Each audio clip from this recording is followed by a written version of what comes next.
Assalamualaikum warahmatullahi wabarakatuh.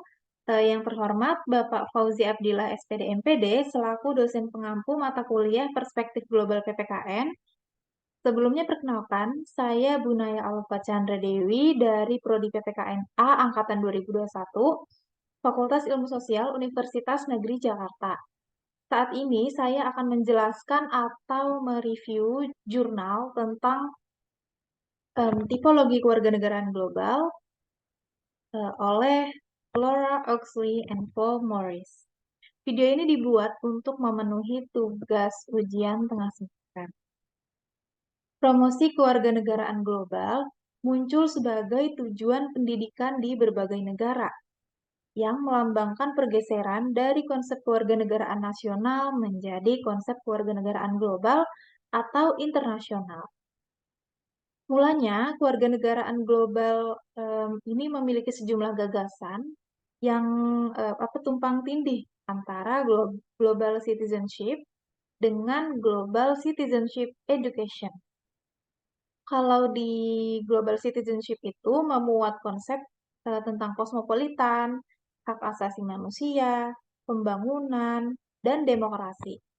Sedangkan kalau di global citizenship education itu memuat pendidikan pembangunan, pendidikan demokrasi, pendidikan kewarganegaraan kosmopolitan, pendidikan perdamaian, dan pendidikan hak asasi manusia. Karena hal inilah selanjutnya dibuat ilustrasi dengan menganalisis kurikulum Global Citizenship Education agar kurikulum ini dapat digunakan sebagai alat untuk mengeksplorasi dan mengevaluasi implikasi praktis dari berbagai ide dan perspektif dalam bidang global citizenship.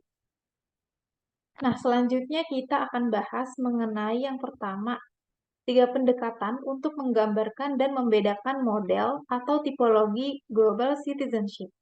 Yang pertama di sini ada dikotomis. Dikotomis adalah pembedaan atau polarisasi konsep global citizenship positif dan negatif. Pendekatan ini berguna karena dapat memberikan perspektif dan dapat mengidentifikasi secara kritis dari serangkaian tujuan global citizenship. Nah, yang kedua di sini ada atribut kewarganegaraan global. Pendekatan ini mencakup model yang berfokus pada atribut yang diinginkan dari warga negara global itu sendiri.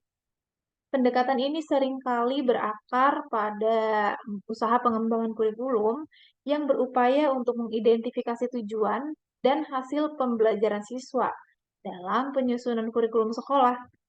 Misalnya untuk mengembangkan tanggung jawab dan empati, atau pengetahuan budaya lain, dan lain sebagainya.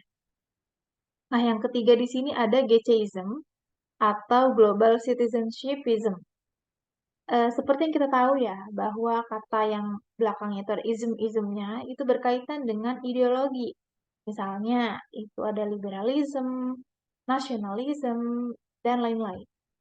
Jadi di sini, GCism ini berarti pembedaan global citizenship berdasarkan landasan ideologisnya. Pendekatan ini merupakan pembahasan inti dari jurnal karena pendekatan ini memungkinkan inti permasalahan dan maksud dari konsep global citizenship untuk dieksplorasi secara rinci. Kemudian kita akan membahas mengenai bentuk warganegaraan global yang dibagi atau dikelompokkan dalam dua tipologi atau dua bentuk besarnya, yakni yang pertama ada kosmopolitan, kemudian ada advokasi. Nah, mari kita bahas secara satu persatu ya. Kita bahas dari kosmopolitan terlebih dahulu. Kosmopolitan ini bisa dibilang sebagai kata lain dari global citizenship. Namun, konsep dari keduanya ini tetap berbeda ya.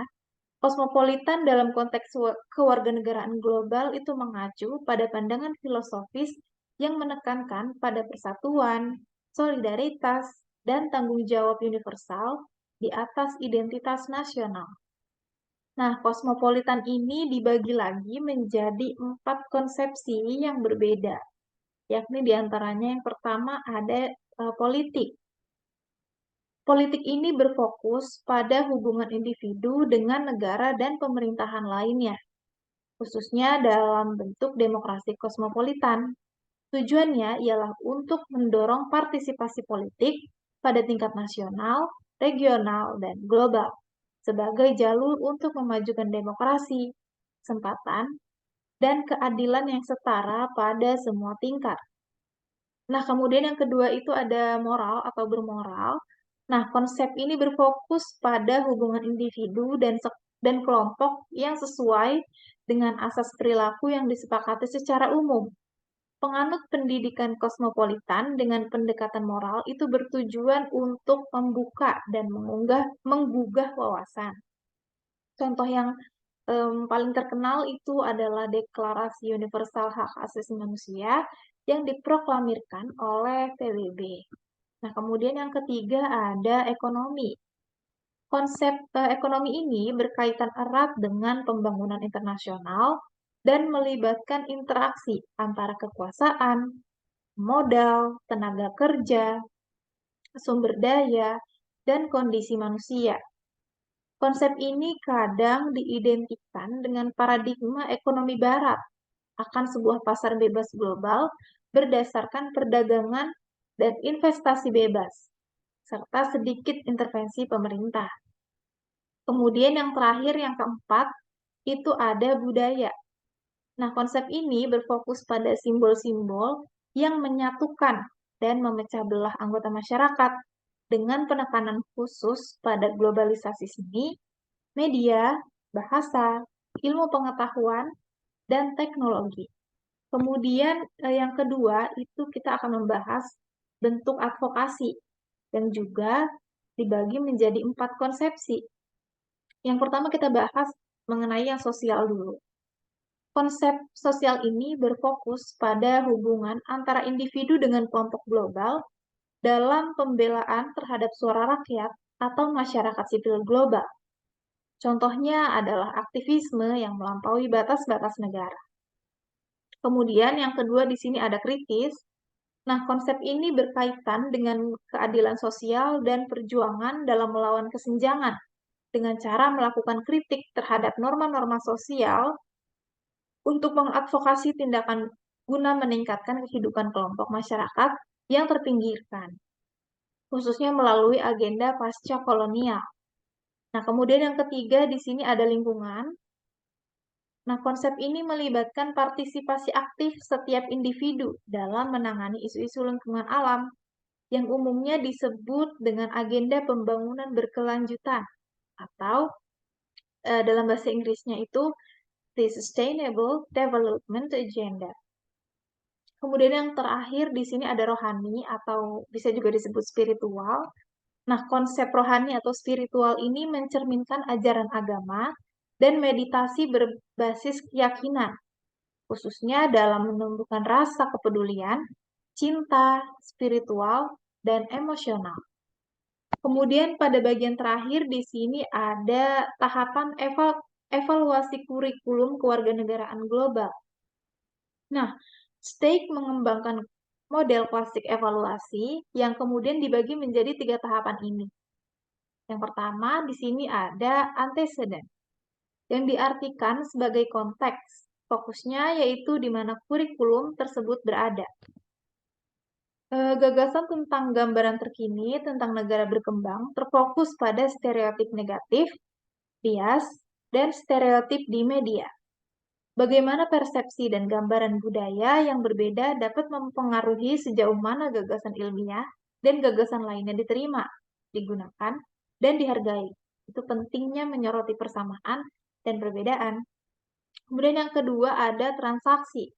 Transaksi ini fokus pada proses dan pertemuan yang dipromosikan oleh kurikulum, menawarkan pandangan yang lebih seimbang, itu misalnya gambaran positif dan negatif tentang negara-negara Afrika, mungkin melalui hubungan sekolah, kemudian menantang prasangka tentang masyarakat Afrika, mendorong diskusi tentang stereotip dan prasangka, itu misalnya mencoba memilih satu objek untuk mewakili identitas budaya kita sendiri.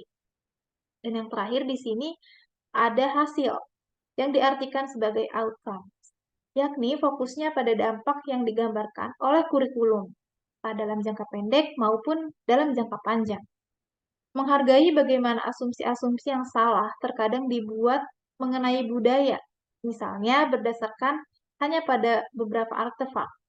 Memahami dampak stereotip, prasangka, dan diskriminasi. Mengenalinya dan mengembangkan keterampilan untuk secara tegas menantang dan melawannya. Mengembangkan evaluasi kritis terhadap gambaran berorientasi masalah dan stereotip negara-negara yang kurang berkembang secara ekonomi. Sekian pembahasan mengenai tipologi kewarganegaraan global oleh saya. Kurang lebihnya mohon maaf. Wassalamualaikum warahmatullahi wabarakatuh.